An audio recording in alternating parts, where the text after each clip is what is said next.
जय माता दी। आप सभी को महालक्ष्मी व्रत की हार्दिक शुभकामनाएं। आप सभी के जीवन में माता लक्ष्मी की कृपा सदैव बनी रहे, ऐसी मैं कामना करती हूँ। आज की वीडियो में मैं आपको श्री महालक्ष्मी व्रत की कथा सुनाने जा रही हूँ। चलिए कथा शुरू करते हैं। एक समय धर्मराज युधिष्ठिर ने श्री कृष्ण भगवान को प्रसन्नचित देखकर कहा, हे त्रिलोकीनाथ, समस्त ऐश्वर्य के स्वामी, आप कृपा कर कोई ऐसा व्रत बताइए जो सब व्रतों में श्रेष्ठ और ऐश्वर्य सुख देने वाला हो, तथा इस व्रत को करने से मनुष्य नाना प्रकार के सुख, स्त्री, पुत्र, आयु, महल, हाथी, घोड़े का फल भोग सके। श्री कृष्ण जी बोले, हे राजन सुनो, सतयुग में जब वृत्तासुर आदि असुरों ने स्वर्गलोक पर अपना अधिकार कर लिया, तब दुखी हो इंद्र ने ऐसा ही प्रश्न देवर्षि नारद जी से पूछा था।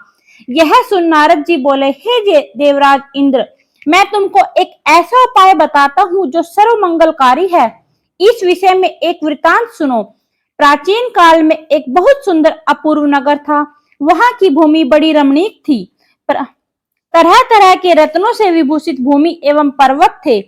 यहाँ सुंदर चंचल नेत्रों वाली स्त्रियों के बाण रूपी कटाक्ष से कामदेव तीनों लोगों को वश में करता था। उस नगर में चारों पदार्थ धर्म, अर्थ, काम, मोक्ष थे। उसकी विचित्र रचना देखकर विश्वकर्मा भी लज्जित होते थे।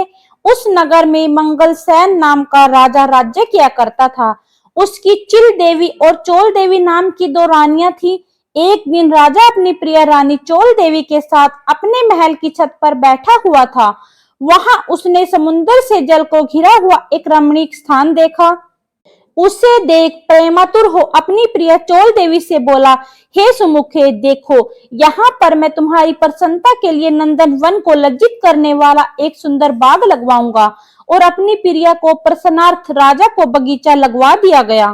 कुछ दिन बाद वह बाग बगीचा वृक्षों, लताओं, फल फूलों से, रंग बिरंगे पक्षियों की चहचहाट से अपनी अद्भुत छटा दिखाने लगा।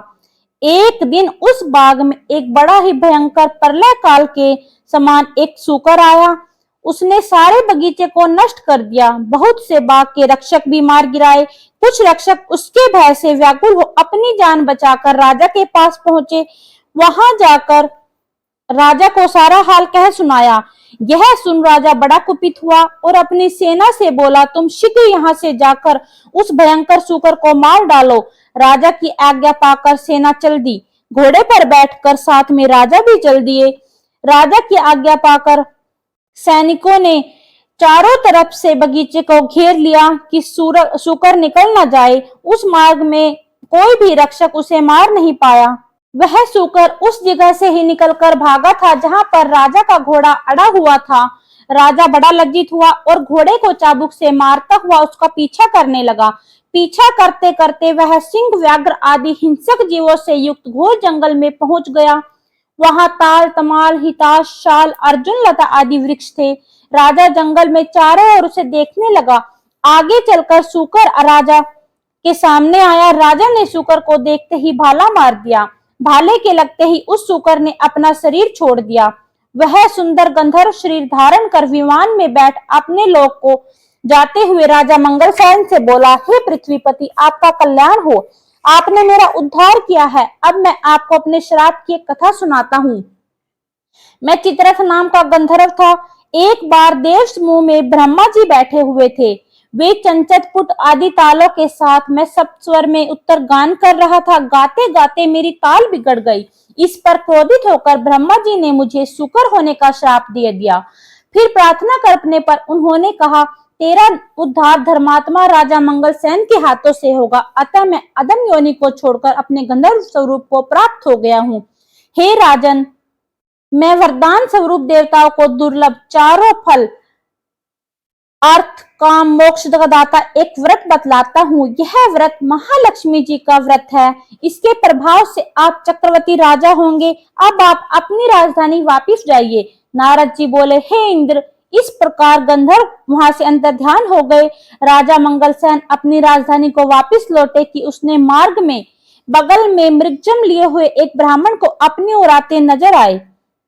राजा मुस्कुराते हुए उससे बोले, हे बटुक, तुम देवता, दैत्य, गंधर्व, राक्षस, इनमें से कौन हो? मुझे सच सच बताना जो आप इस घोर जंगल में आए हो।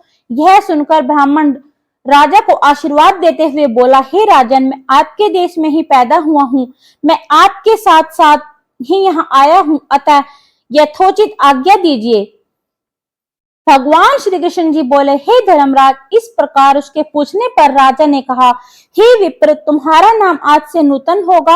अब तुम किसी सरोवर में से ठंडा जल लेकर आओ। राजा की आज्ञा पाकर वह नूतन राजा को एक सुंदर वृक्ष के नीचे बैठाकर अपने आप घोड़े पर चल पड़ा। थोड़ी देर में वह सरोवर के पास पहुंच गया। यह सरोवर बहुत ही रमणीक था। ऐसा प्रतीत होता था कि भगवान नारायण का निवास स्थान यही है। सुंदर सुंदर कमलों से सुशोभित चक्रवाक आदि पक्षियों से युक्त तेज हवा की लहरों को शांत करने वाला, मीठे जल वाला, महर्षि अगस्त्य की तृष्णा को शांत करने वाला वह सरोवर था। वह जैसे ही आगे बढ़ा कि उसका घोड़ा कीचड़ में फंस गया।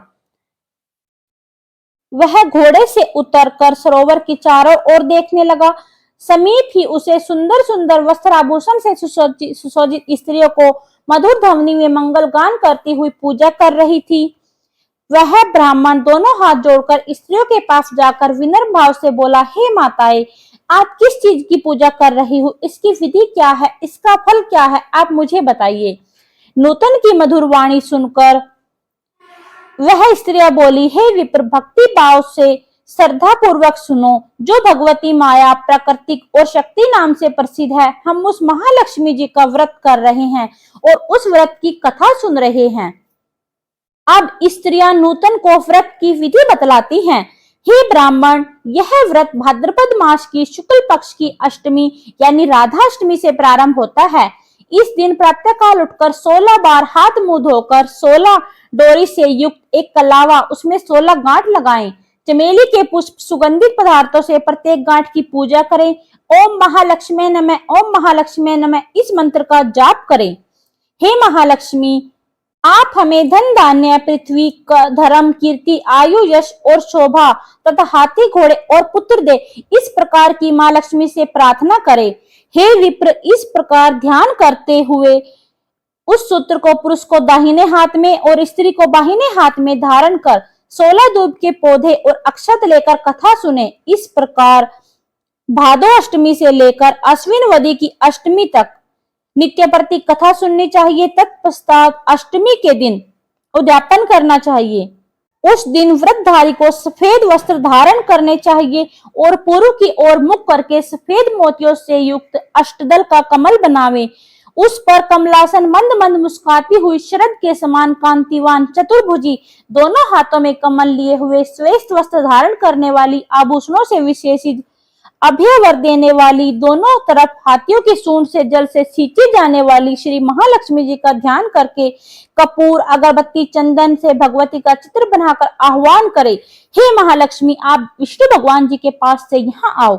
मैंने आपके लिए षोडशोपचार पूजन सामग्री इकट्ठी की है। हे विप्र, इस प्रकार 16 दिन समाप्त होने पर व्रतकर्ता को श्रद्धा अनुसार उद्यापन करना चाहिए। उद्यापन की विधि इस प्रकार है। स्वर्ग के पात्र में गऊ के सींग मंडवाकर सोना, अन्न, वस्त्र आदि किसी वेद पाठी ब्राह्मण को दान में दे दे। यदि इतना न हो सके तो यथाशक्ति द्रव्य दे दे और 16 ब्राह्मणों को जिमाकर वस्त्र आदि दान करें। हे विप्र, हमने तुमको सर्वोत्तम व्रत बतला दिया है, जिसके करने मात्र से मन इच्छित फल प्राप्त होगा। इस व्रत को तुम करो, अपने राजा से भी करवाओ। जो भी व्यक्ति श्रद्धा पूर्वक इस व्रत को करना चाहे उससे भी करवाओ। भगवान युधिष्ठिर बोले। इस प्रकार इस व्रत को स्त्रियों के मुख से सुनकर नूतन को बड़ा ही आनंद हुआ। उनको प्रणाम कर घोड़े को कीचड़ से निकालकर कमल के पत्ते का दोना बनाकर पानी लेकर घोड़े पर जाकर बैठ गए। राजा को जल पिलाकर नूतन बोला, हे राजन, आज मैं यहाँ पर कुछ स्त्रियों को सुनकर आया हूँ, उसे ध्यान से सुनो। इस प्रकार सारा हाल सुनकर उस व्रत को नूतन और राजा दोनों ने किया। उसके बाद राजा ब्राह्मण को साथ ले घोड़े पर सवार अपने नगर को चले गए। राजा का आना सुनकर सब नगरवासी बड़े प्रसन्न हुए। भेंट आदि वस्तु लेकर बाजे के साथ राजा की अगवानी करने के लिए आए। चारों ओर घंटा घड़ियाल की शब्द होने पर ऐसा मालूम होता था कि खुशी के मारे सारा नगर नाच रहा था। नगर वासियों द्वारा सत्कार किया गया। राजा ब्राह्मण कुमार नूतन के साथ घोड़े पर से उतरकर अपनी महल में रानी चोल देवी के पास गए। रानी चोल देवी राजा के हाथ में सूत्र बंधा देखकर क्रोधित हुई, परंतु क्रोध को छुपाकर विचार करने लगी कि राजा शिकार खेलने के बहाने किसी अन्य स्त्री से प्रेमोलाप करने लगे हैं। इसी कारण उस स्त्री ने अपनी सौभाग्य का डोरा राजा की भाव पर बांध दिया है। साथ ही मुझे देखने के लिए साथ में इस ब्राह्मण को भेजा है। अतः क्रोधित हो उसने डोरे को राजा की बाह में से तोड़कर फेंक दिया। राजा उसकी करतूत समझ ना सके, क्योंकि वह सेवकों और मंत्रियों द्वारा जंगल का सभी हाल बताने में व्यस्त थे। उसी समय राजा की दूसरी रानी चिल देवी ने एक दासी को वहां सारा हाल देखने के लिए भेजा। उसने भूमि पर पड़े हुए उस डोरे को उठा लिया, उस ब्राह्मण से डोरे के बारे में सारा हाल पूछा। दासी ने सारा विधान जानकर अपनी स्वामिन चिल देवी से जाकर कहा, वह राजा का सूत्र भी उसे दे दिया। रानी ने उसी समय नूतन को बुलवाया और उससे बताए गए व्रत को विधि विधान सहित करने लगी। भगवान बोले, हे पांडुनाथ युधिष्ठिर, 1 वर्ष बीतने पर लक्ष्मी पूजा की दिन रानी चिल देवी के महल में अपार बाजे बजने लगे। यह देखकर राजा को लक्ष्मी पूजन की याद आई। राजा ने अपनी बाह पर बंधे हुए सूत्र न देखकर नूतन से रानी चोल देवी द्वारा उसे तोड़कर फेंके जाने का सारा हाल राजा को बता दिया। यह सुनकर राजा क्रोधित होकर रानी चोल देवी के पास गए और बोले, हे दुर्बुद्धे, अब मैं तेरे महल में लक्ष्मी पूजन न कर कर रानी चिल देवी के महल में लक्ष्मी पूजन करूंगा। यह कह रानी चिल देवी के महल में राजा चला गया। इसी बीच लक्ष्मी जी बुढ़िया का रूप बनाकर परीक्षा लेने के लिए रानी चोल देवी के घर गए। रानी चोल देवी उसका निरादर करते हुए बोली, अरे दुष्ट, तू कौन है? मेरे घर कैसे आई? चल भाग यहाँ से। इस प्रकार लक्ष्मी जी रानी चोल देवी से अपमानित होने पर उसे श्राप देती हुई बोली, मूर्ख, तूने मेरा अपमान किया है, अब तू शुक्रमुखी हो जा। आज से इस मंगलपुर का नाम कोलापुर हो जावे। फिर वृद्धा रूपी लक्ष्मी जी वहां से चलकर परीक्षा लेने के लिए चिल देवी के महल में गई। वहां रानी ने उसका बड़ा सम्मान किया। रानी से सम्मानित होने पर लक्ष्मी जी ने वृद्धा रूप त्याग साक्षात अपना लक्ष्मी स्वरूप धारण कर लिया। यह देख रानी चिल देवी ने लक्ष्मी जी को साक्षात प्रणाम कर बड़े प्रेम से नाना प्रकार से उनका पूजन किया। भगवती लक्ष्मी चिल देवी से प्रसन्न होकर बोली, हे चिल देवी, मैं तुम पर प्रसन्न हूँ, मनचाहा वरदान मांग लो। चिल देवी बोली, हे सुरेश्वरी, हे कमलासन अम्बे, जो भी प्राणी इस व्रत को करे, जब तक चंद्र सूर्य आकाश रहे तब तक आप उसके घर में संपूर्ण ऐश्वर्य से परिपूर्ण रखो, उसके घर में आप सदैव विराजमान रहो। मेरे पति सहित आपको ये सारी कथा पृथ्वी पर विख्यात हो। तब लक्ष्मी माँ ने कहा, ऐसा ही होगा। चिल देवी के साथ राजा ने मिलकर बड़ी श्रद्धा भाव से पूजन किया। दुराचारणी रानी चोल देवी ईर्ष्यावश होकर रानी चिल देवी के महल में जाने लगी। वहां बैठे पहरेदारों ने उसे अंदर आने से रोक दिया, क्योंकि लक्ष्मी जी के श्राप के कारण वह सूकर के समान दिखाई पड़ रही थी। रानी दिखाई नहीं देती थी। तब वह दुखी हो जंगल में महर्षि अंगिरा के पास गई। उसकी यह दशा देखकर मुनि अंगिरा ने अपनी ज्ञान दृष्टि से सारी बातें जान ली थी। तब मुनि लक्ष्मी जी के कुपित होने का कारण उससे कहा और स्वयं लक्ष्मी जी से उसके अपराध की क्षमा याचना की और उससे श्री लक्ष्मी जी का व्रत पूजन करवाया। व्रत के प्रभाव से वह रानी पुनः अपने लावण्य रूप में आ गई। तदनंतर उसी वन में राजा शिकार खेलने को आए। वहां पर मुनि अंगिरा की कुटी पर लावण्य रूप से अनुपम देवी को देख राजा मंगल बोला, हे महर्षि, अपनी सुंदरता से इस वन को प्रकाशित करने वाली है स्त्री कौन है? इसका कारण मुझसे कहो। राजा की बात सुनकर महर्षि अंगिरा ने उसे सारी कथा बताई और चोल देवी को उसे सौंप दिया। राजा प्रसन्नचित होकर चोल देवी को साथ लेकर अपनी राजधानी आए। रानी चिल देवी सहित पृथ्वी के नाना प्रकार के भोग भोगने लगे। दोनों रानी बड़े ही प्रेम से मिलकर रहने लगी और राजा की सेवा करने लगी। राजा मंगल पृथ्वी के समस्त सुख भोगकर अंत में स्वर्ग को गया और मंगल नक्षत्र के नाम से विख्यात हुआ। नारद जी बोले, हे इंद्र, समस्त व्रतों में श्रेष्ठ श्री महालक्ष्मी का व्रत मैंने तुमसे कहा है। जो भी व्यक्ति इस व्रत को करेगा वह धर्म, अर्थ, काम, मोक्ष चारों पदार्थों का भागी होगा। अतः तुम भी इस व्रत को करो, जिससे धन धान्य भूमि कीर्ति आयु यश घोड़ा पुत्र पौत्र आदि प्राप्त हो, तुम्हारी कीर्ति फैलती रहे। इंद्र नारद जी को प्रणाम कर अपने लोक को गए और व्रत किया। भगवान श्री कृष्ण जी बोले, हे युधिष्ठिर, नारद जी से देवराज इंद्र द्वारा पूछे गए श्रेष्ठ व्रतों को मैंने तुम्हारे लिए बताया है, जो संसारिक और परलौकिक सुखों को देने वाला है। तो दोस्तों, ये थी भविष्योत्तर पुराण अंतर्गत श्री महालक्ष्मी व्रत कथा। आपको यह कथा कैसी लगी कमेंट करके बताएं। चैनल को सब्सक्राइब जरूर करें।